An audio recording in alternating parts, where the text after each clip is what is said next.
Hi there. Welcome to the Public Health Internship Orientation for both summer 2021 and fall 2021 undergraduate internships. I'm presenting this in spring of 2021, and it will have all the information you need to go through this orientation and get ready to start your internship search. So let's get started. Note that the video is narrated, so adjust your sound as needed, or you can also view it with closed captioning, which will be available through the YouTube viewing option on publichealth.arizona.edu/undergraduate/internships. I want to introduce myself. I'm Dr. Laura Gronwald, and I am a lecturer here, a faculty lecturer and internship instructor here in the College of Public Health. I use the pronouns she, her, and hers, and I am here to help guide you through this initial stage of your internship process, and then I also teach the internship course. So I just wanted to talk to you a little bit about myself so you can get to know me a bit. I've been an educator for 20 years, and I've worked in both college and community settings as an educator. My academic training is in writing, critical thinking, cultural criticisms, and college teaching.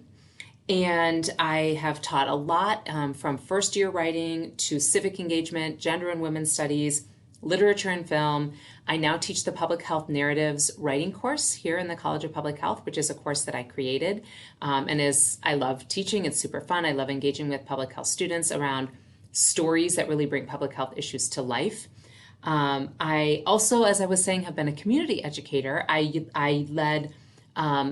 collaborated and led social justice-oriented talks around kindness and masculinity, kindness and racial justice, and other ways that we can learn how to better understand our social emotional skills and practice kindness in the world. And that was when I was Director of Education at MEZCOPH Project. So the nice thing about that is that I also supervised interns from the U of A. And actually there was a College of Public Health intern that worked with my colleague at MEZCOPH Project. So I have been on the internship side from supporting students here on college campus like U of A and in a community organization. So lots of perspectives to share with when you find yourself in need, if you find yourself in need. I'm excited to get working with you. I consider this to be a really fun part of my job because these pre-professional experiences are really super and give you a sense of who you want to become in the world and also who you don't want to become. And that's a really valuable experience too that we can usually only get through that hands-on experience. Students often say that their internship is their absolute favorite part of their degree, so it's really fun to support students through that journey. I want to pause here to read our land acknowledgement statement from the U of A. The University of Arizona sits on the original homelands of indigenous peoples who have stewarded this land since time immemorial. Aligning with the university's core value of a diverse and inclusive community, it is an institutional responsibility to recognize and acknowledge the people, culture, and history that make up the Wildcat community. At the institutional level, it is important to be proactive in broadening awareness throughout campus to ensure our students feel represented and valued. So here's what I'm going to go over in this presentation, and I'll try and move through it as quickly as I can because there's a lot of information for you to make sure that you have and for you to start understanding and unpacking. So I'll talk about what counts as a public health internship, how many hours interns need to complete, how to find and secure an internship, what forms need to be completed to get enrolled, and more. So here's the accompanying worksheet that you will find on the College of Public Health website, exactly where you found this video. So if you don't have this worksheet downloaded already, I recommend you pause this video and do that, as you may even want to be filling this out as you're going through the video. This is the worksheet that you will need to email to me at the end of this orientation video, and then that will get you moving into the paperwork that's required so you can start your search and you can find a great internship. So what is public health? I encourage you to take a moment, pause this video, and ask yourself, what is public health? And take a few moments to define that. So I will take a drink of water while you're doing that.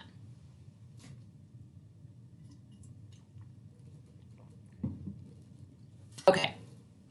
hope you paused it and took some time to think about what public health is. This is my definition of public health. It is the science and art of preventing disease, promoting health, and protecting and prolonging life through organized efforts of society. So as you can see at the bottom here, we've got the four big P's of public health: prevention, promotion, protection, and population. Improving the quality of life that people have around prevention, around promotion, looking at sociocultural factors that influence health and health behavior, that influence our planning and implementing and evaluating effective health education programs, and promoting behavior change that facilitates a healthier life. Protection, meaning eliminating disease and eliminating accidents. So thinking about behaviors like smoking, thinking about the nutritional values of food, even thinking about the way bathrooms or bathtubs are designed to prevent accidents and falls. And finally, population. And this is a key to public health, as you all know, looking at carrying out our mission through organized efforts to address the health concerns of communities throughout our population. So we're not just focused on one person's health, but we're really focused on a big group of people. So when you are thinking about an internship that will meet the required internship and be for credit for the College of Public Health, it must be public health focused. So you can look at the kind of classes that you've taken, the emphases that we have here in the department, like the ones listed here, and you can ask yourself, is there a clear connection to public health with this internship? And if you can say yes, then it can happen in a variety of organizations and agencies. And if you say no, there's not a clear public health connection, maybe it's a clinical connection, then you're going to want to look for a different internship opportunity that will fulfill your credit-bearing required internship opportunity. So I did want to talk about public health versus clinical health because this is a question that students have a lot. And it's detailed here that public health is population versus clinical health being individual. And what I really wanted to talk about is that clinical health experiences cannot count for your required public health internship, or even for your an elective public health internship. So for example, shadowing a healthcare provider, a professional like a doctor, a pharmacist, a dentist, a physical therapist, serving as a pharmacy or physical therapy tech, or otherwise delivering care to patients is not eligible to be counted for public health contact hours for your public health internship credit. These are great opportunities. A lot of you will want to have opportunities like this, and we encourage you to do so, but they just can't count for your public health required internship credits. That's not to say that you can't do an internship at a clinical setting. It just has to be something that's focused on promotion, prevention, protection, looking at population data. So we've had students do internships in hospitals even, but the project was public health related. So that's the key thing to keep in mind. And if you do have questions about what does count as a public health internship versus a clinical health internship, please get in touch with me so that we can figure out what's going to be a good fit for you. I answer email questions about this with some frequency. So if it's on your mind, know that you're in good company.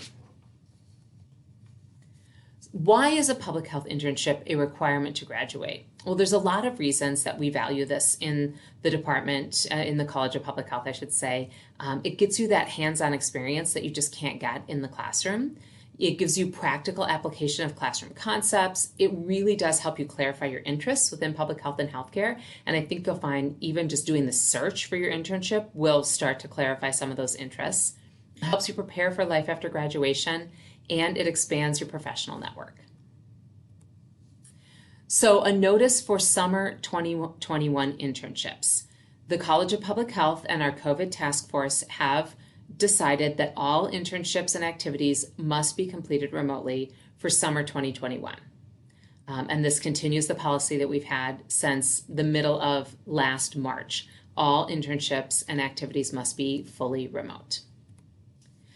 Notice for fall 2021, there will be an announcement about in-person internships and activities for fall that will be forthcoming in summer. So I do not know yet if they will be fully remote or if there will be in-person options available.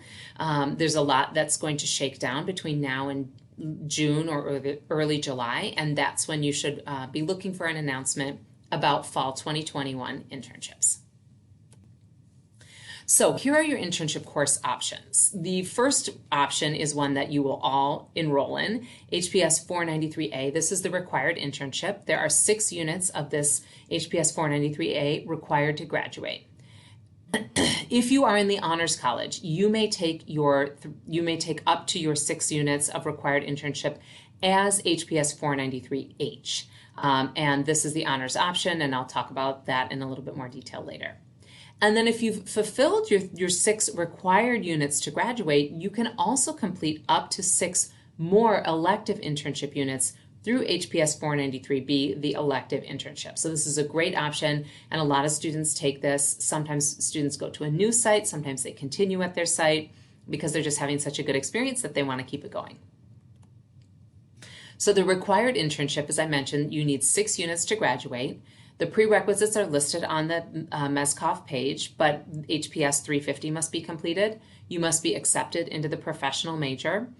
You have to complete this internship video and orientation worksheet, and you have to have completed and signed by both you and your preceptor a work plan, preceptor agreement, and COVID risk assessment. And finally, all 3 of those forms must be submitted to D2L for approval from me, and then after it's approved, I forward registration approval to the advising team who gets you registered for your units. HPS 493H, very similar to HPS 493. The prerequisites also include that you are enrolled in the Honors College and that during the semester there is an extra honors assignment, and it's the same forms that are required on the previous slide submitted to me, same conditions. And then finally, HPS 493B, this is not required to graduate. The prerequisites include HPS 178 and HPS 200 completed. You must have an additional 6 units of other public health coursework completed. Like with the others, you have to have this public health orientation and worksheet completed. You also need the completed and signed work plan, preceptor agreement, and COVID risk assessment, and you also submit it to D2L for approval. So how do students break up their enrollment units for the internship? And there's a couple options here. So a lot of students take option 1. They split the 6-unit requirement into 2 semesters. So that, for instance, they would do 3 semesters in the summer and, 3 units in the summer and 3 units in the fall, 3 units in the fall, 3 units in the spring. And that's a way of extending your relationship with that same agency through 2 semesters. Option 2 is completing all 6 required units in 1 semester. And option 3 is completing 2 internships for 3 units each at 2 different agencies. Usually this is over the course of 2 semesters. And I will say that the advising team does suggest that you go for option 1 or 3, and that you split up the internship requirement over 2 semesters just to really maximize what you will learn in that experience. So a note on enrollment for summer 2021. All students who will be doing an applied internship will be enrolled in the 13-week summer session. You can do your hours, your contact hours, anytime during that 13-week session, but that's the one session that students will be enrolled in. So if you're going to enroll, you need to be enrolled by mid-May. So if you find an internship in the middle of the summer, you can do it for no credit, or you can do it in the fall. So during the summer, also a reminder, students cannot exceed the university maximum limit of 18 units. The advising team will not approve anything over 18 units, and it's strongly recommended that students only complete the internship and no more than 1 other course in the summer, because there's just not enough time. You're going to be packing a lot of internship hours into really what breaks down to 12 weeks. There's just not enough time to be successful in your other accelerated courses. So that's a strong, strong recommendation from us and the advising team. Another note on summer enrollment, tuition and fees are assessed, and so you should visit the UA Office of Scholarship and Financial Aid webpage regarding important information for summer financial aid.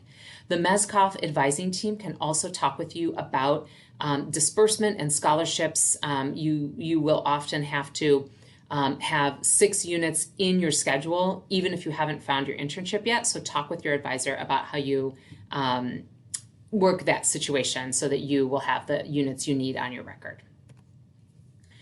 Okay, Another note about summer 2021 contact hours. So if you're completing 6 units in the summer, that's 250 contact hours. So over the course of 12 weeks, that averages 21 hours a week. If you do 3 units in the summer, that's 125 contact hours. So that averages about 10.5 hours per week over the 12 weeks. You can start counting your internship hours on the first day of the 13-week summer session, May 17th, and you must stop counting them on the last day, August 11th. Now a note on enrollment for fall 2021. During your fall internship semester, students cannot exceed the university maximum of 19 units. And again, the advising team will not over-enroll you. And again, it's strongly recommended that you take 16 total units or fewer during your internship semester or semesters, and tuition and fees are assessed. A note on the fall 2021 contact hours.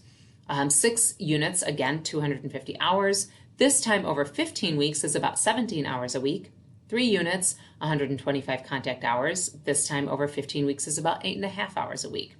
And your internship hours can count from the first day of class, August 23rd, to the last day of class, December 9th. Here's some advice from students. Talk to your academic advisor about what semester you should plan to do your internship. Really consider doing your internship over 2 semesters so you can get a deeper view of the agency work. A benefit of doing 2 internships is that I now have a larger professional network. Great advice. Because many opportunities come up during your internship, limit your other commitments so that you can take advantage of these cool experiences.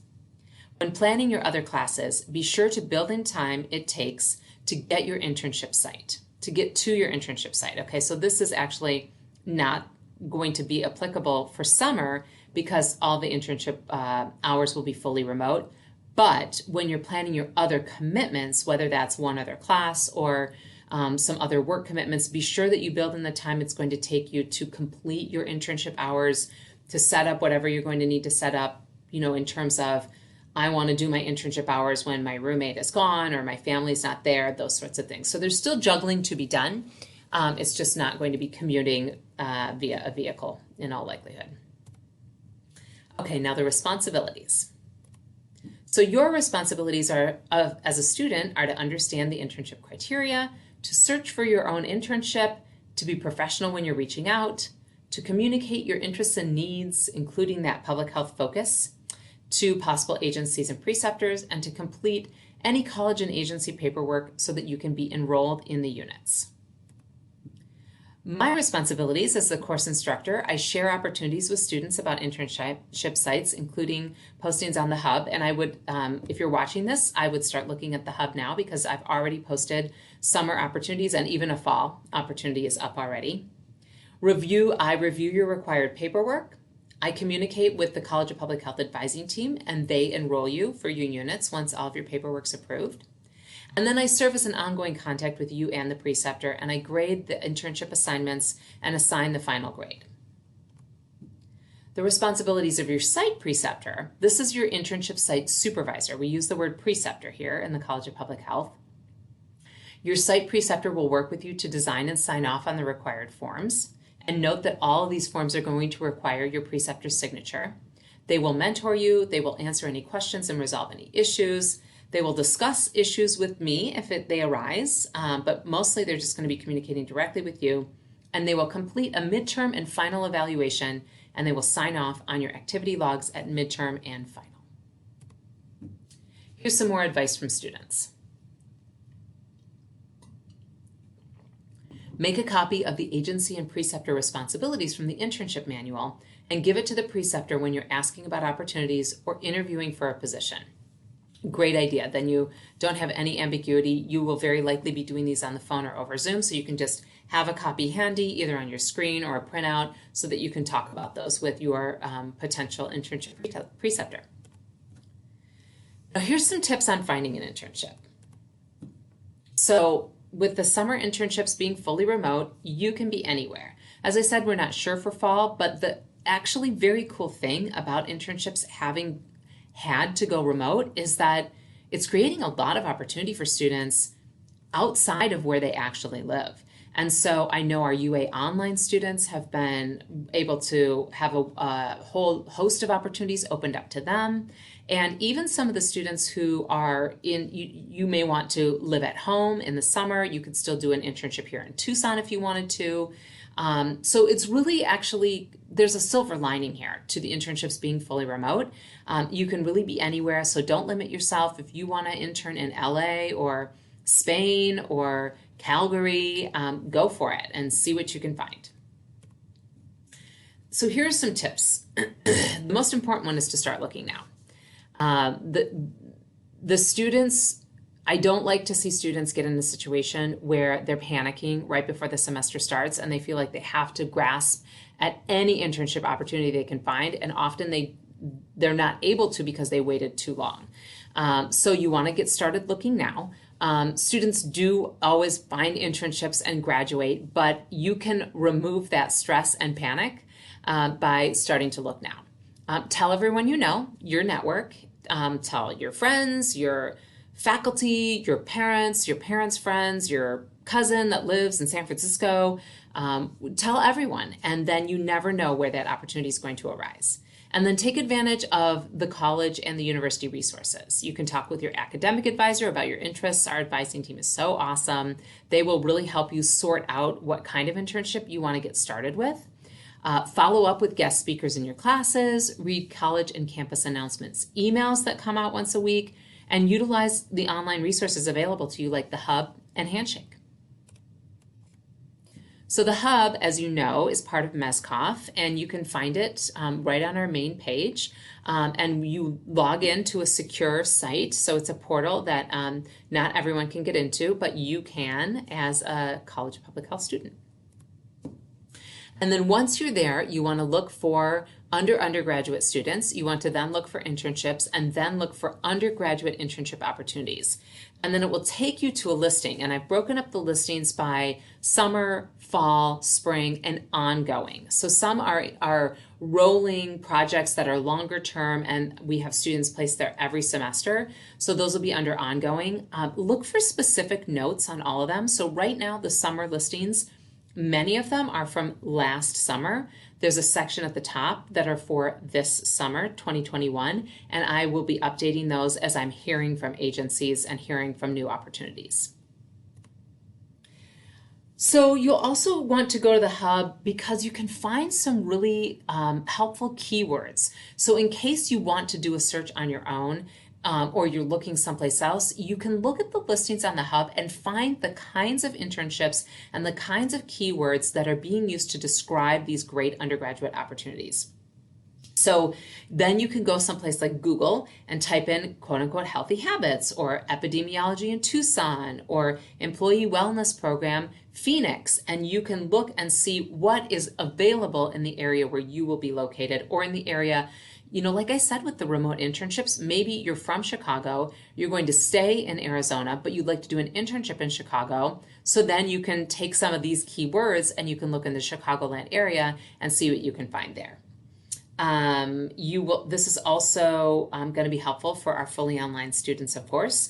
And once you get these ideas, you won't feel as much like you're starting from scratch because you'll have some help with the keywords from the Hub. Handshake is also a great platform that's available from Student Engagement and Career Development. Some of you may be familiar with this already. This shares internship and career opportunities throughout Arizona and the world. It offers paid and unpaid opportunities, so you just have to create an account and a profile, and the more you complete your profile, the more opportunities will become available to you. So Handshake is also available to you after you graduate, so that's just a handy resource to know about right now as you're looking for your internship, but in the future as well. And I want to say, don't limit yourself. Don't feel like you can only find an internship if it's listed on the Hub. Absolutely every semester, students find internships on their own, and it's an organization they admire, or it's something that they've learned about. And so it could be a community organization that hasn't had an affiliation with MEZCOPH before, that's no problem. Go ahead and go for it. Use some of those keywords, use the resources when you're reaching out to explain what the internships look like, and the internship manual sample that will be on the D2L prep course. Once you're admitted there, you will see that sample internship manual so that you can then talk to the preceptor, the site supervisor at wherever the agency is, to get the kind of information to them that they'll need to help support you in a great internship experience. Some more advice from students. Don't be afraid to reach out to possible preceptors, even when they're not listed on the hub. I was able to acquire my internship by simply reaching out to my preceptor and saying, do you have an internship position open? I found a really unique opportunity that I was able to get because I asked that simple question. Exactly. Great advice. I also want to remind you to be brave in this process. It's 100% okay to make cold calls as a first contact, or cold emails, introducing yourself, explaining a couple things about your interests and why you think you might be a fit for that agency, and then asking if they have any internship opportunities available. I would give people a week, or even maybe a week and a little bit of extra days, especially right now with everyone juggling work in the funky way that we have to. And then just take advantage of any opportunities that present themselves to you. You'll also want to work on your elevator speech. So this is a quick overview of who you are, what skills and talents you would bring to the agency. You want it to be brief, you want to speak confidently, so you want to talk about what you're doing here in MEZCOPH, any relevant coursework, and then you really want to talk about why you're excited to be working for that agency too. Remember that the only internship you don't have a shot at is the one you don't seek out. So don't limit yourself again. And also know that reaching out does not commit you to accepting. Every semester there are students who end up getting 2 internship offers, and they figure out how to balance saying yes, please to one and no thank you to another. So please know that just reaching out and expressing interest in no way commits you to accepting an internship. But when you do reach out, you want to be prepared. So you want to orient the agency and preceptor to you, sharing a copy of your resume via email when that time is right. You want to orient them to public health. Make sure that it is a public health experience versus a clinical health experience, and to our specific MEZCOPH internship experience. So you want to have that internship manual handy, which again, that will be available to you once you are approved to join the D2L non-credit prep course. And you want to be professional in all inquiries and interactions. Some more advice from students. Start your search as soon as you finish this orientation. This is so important. Talk to your classmates, friends, parents, mentors, advisors, everyone. Actually practice your elevator speech ahead of time. Yes, amazing advice. Definitely do that. Create a spreadsheet of agencies that you reach out to and or apply to. More good advice. So you can keep track of who you have contacted. Some more advice. Before doing an interview, review the agency website and think about your answers to common interview questions. Yes, yes, yes. If you have not reviewed the agency website, you're not ready for an interview. You need to know a little bit about the agency where you would potentially intern. Inquire to see if you can shadow current interns or volunteer for a day before committing. And then once you have had an interview, send a thank you note or email after the interview and visit. And I would say send a thank you email. That's the standard at this point. And I think probably what people prefer right now in the pandemic as well. Finally, some more advice. The more times you put yourself out there, the more likely you are to get your dream internship. And use Dr. Grunwald and your academic advisors as resources as you start your search. Okay, so here is how you get enrolled. So most importantly, you cannot register yourself for HPS 493 units. I'll say that again, you can't register yourself. So write this down, jot this down, know that you have got to submit all of your paperwork via D2L, and then once it's approved, the advising team registers you. So hopefully you will keep this in your mind, and then you won't have to send a panicked email, I can't register. That's because you can't register for these units by yourself. And pre-approval is required. So as I've mentioned, you're going to have to submit and get signed and sign a work plan and COVID risk assessment, and then you're going to have your preceptor complete and sign a preceptor agreement. Please use the templates provided on our Public Health Internship Prep D2L course site. And note that those will be available to you after you complete this orientation and email the worksheet to me. Then you'll go get access to that D2L prep course site, which is a non-credit site.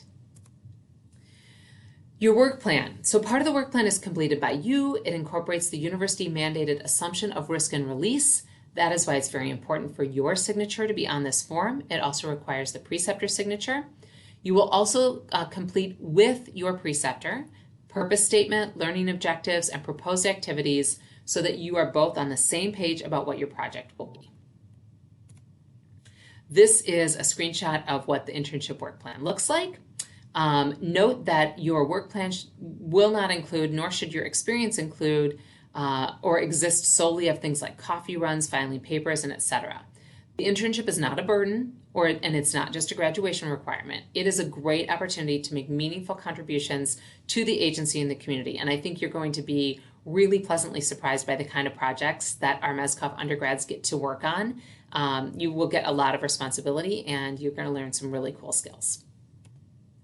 The preceptor agreement confirms that the preceptor understands their role, that they will be mentoring you, that they will be turning in their required deliverables, which I've mentioned already, and that they sign this form to ensure that they've also been at the agency for over a year and that they have supervised students before. And this is a snapshot of what this preceptor agreement looks like.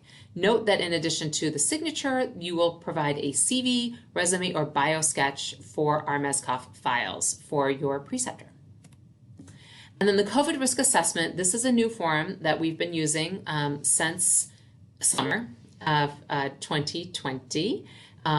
So this ensures student safety during coronavirus mitigation.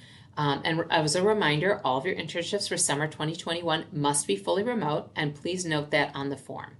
So on this COVID risk assessment, which you will fill out, you will mark no on page 1, or your preceptor will. You will skip page 2, and then the preceptor and student will both sign page 3. And this is a snapshot of what the first page of that COVID risk assessment looks like. So your due dates for your summer 2021 internship, May 17th. You must have your internship paperwork completely submitted by May 17th. Even if your internship starts later in the summer, you must have your internship paperwork all completed and submitted by May 17th. And again, if you're hoping for summer financial aid, make sure you pay attention to the info about summer deadlines and talk to your advisor to get that figured out. And when you submit this, you will turn it into the D2L Public Health Internship Prep course site under the Assignments tab. Due dates and required forms for fall 2021, that's not till August 23rd. So if you're watching this in early spring and you are planning on a fall 2021 internship, you've got lots of time. Again, you will turn your forms in using the D2L Assignments tab on the Public Health Internship Prep page. This dedicated D2L site that you'll get access to is going to have a lot of all those important forms that you'll need to fill out. That will be under content and important course information and documents. And you'll see that they're all going to be listed. There'll be a draft of the internship manual. There'll be these slides and other information that will support you in searching for your internship. And then under assignments, you will find upload paperwork for summer 2021 enrollment or upload paperwork for fall 2021 enrollment. And the dates listed here are incorrect. I will update those to reflect when your actual due date is. Some host agencies may have additional forms or steps. It's common to have an affiliation agreement, especially for internships out of the state. You may have to have background checks. You may need a TB test or other medical proof of health status. So this is why starting your search early is important, because it allows you time to get all these forms completed so that when the semester starts, whether that's summer or fall, you can hit the ground running on day 1 with your contact hours. Some more advice from students. Don't accept an internship if you're not sure about it being a good fit for you. Absolutely great advice. Talk to Dr. Gromwald if you aren't sure how to ask for more time to make a decision or decline an internship. Know that your preceptor may take time to complete the forms, so start working on them ASAP. Yes, great advice. And then I just wanted to have an acknowledgement here, a brief acknowledgement, which is you are learning, which means you don't know everything yet. So the advising team and I are here to answer questions. And I also want to acknowledge that you're human, which means mistakes happen. Again, a good reason to start that search early. So then if something happens, no worries. We'll just get it figured out before that deadline creeps up. And finally, a reminder that I am here to help you strategize. So I am available on Zoom, I'm available on phone. We can talk, we can brainstorm, and we will get you the strategies you need to find a great internship. Okay, I'm going to go pretty quickly through these internship assignments. There are graded academic assignments, and that's because there are federal regulations that require that an academic component is part of the work experience in an internship. So in addition to contact hours, you'll spend about 20 hours working on the internship assignments. That includes some reports, a LinkedIn profile, and an e-portfolio. And I want to just go back to this for a second, which is to say that those 20 hours are actually already accounted for in the overall total number of hours that you have to acquire for your internship. So once you're enrolled in the course, I'll go into that in more detail. Here's some common questions that I want to respond to. Why don't you just assign me an internship? Some students ask. And that's because students are unique and your post-graduation plans are unique. And so I wouldn't want to arbitrarily assign you to, let's say, working for the community food bank, if what you really would prefer to do is work in environmental public health around toxins. So I am not going to assign you to internships. You will find a great fit for yourself. And that's why all the internship search resources are available to you to help support you. And that also prepares you for the job search and even the search for graduate school, where you really have to suss out what's going to be the best fit and most important to you. Can I get paid for an internship? Absolutely. We wish this would happen more often in public health. Unfortunately, it doesn't happen to the majority of public health internships, but yes, please seek out those opportunities, and they are great ones. Can I do my internship at my regular job? The answer to this is maybe. There are specific rules that the U of A has around doing an internship at a regular job. If that is an opportunity that is of interest to you, we should set up time to talk. And I can answer some questions via email too, but you would need to be public health focused. You would need to have a separate supervisor, and you would need to have separate projects and job duties. So it's a little bit complicated, but we've done it. And so just reach out and we can figure it out. Does my internship need to be in Tucson? Absolutely not, and now more than ever with our remote internships. Can I do multiple internships? Yes, I've gone over that. You can do multiple internships the standard way, which is over the course of 2 semesters, or we have even had internships over 1 semester at 2 different sites. Do internships lead to jobs? Yes, absolutely. Every semester, students get jobs through their internships. Sometimes this happens at the internship site itself, and sometimes it happens through another community partner that you will meet. And finally, will my internship be valuable and fun? Absolutely. The internship is an amazing experience. If it is not feeling valuable, if it is not feeling fun, please reach out to me and we will strategize around that so we can communicate and help mitigate that situation. So now a few required notices. The internship instructor, college, and university are not responsible for any financial obligations, including but not limited to travel, transportation, housing arrangements, and medical care for injuries related to the internship experience. So your next step is to finish that orientation worksheet that you've maybe been working on throughout this video. Email that to me, and then once I have looked at that, I will get you access to the Public Health Internship Prep course on D2L. If you have any questions, you can reach out to me at laurag1@email.arizona.edu. Remember, you can also always talk to your advising team. They have great advice and help for you. Mariah, Elsa, Anais, Ava, and Melanie, they're amazing. Many of them have been through undergraduate public health internships or MPH internships, so they all have fabulous advice to share and are a real resource to you through this and other things as well. So with that, I will thank you for participating in this internship orientation. I wish you the best of luck, and I look forward to working with you on your internship. Take care.